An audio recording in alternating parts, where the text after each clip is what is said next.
Hello mga higala, kumusta? Meron akong ituturo sa inyo na ginawa ko sa aking Facebook. Yun ay ito-turn on ng professional mode para makita tayo dito sa Facebook. Kaya mga higala, isundan nyo po ako dito sa ituturo ko po sa inyo kung paano ito.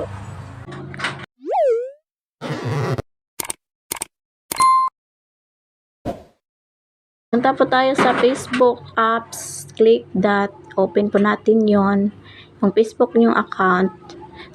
May 3 dots. Click mo lang yan and then makikita mo yung turn on professional mode.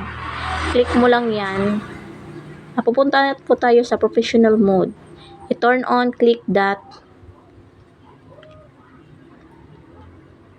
Naglo-loading.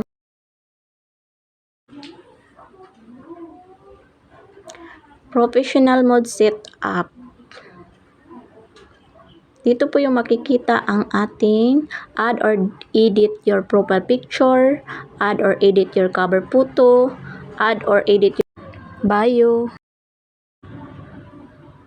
and select your profile category, add your website and social links, create new content, check important settings. Dito yun po yun makikita.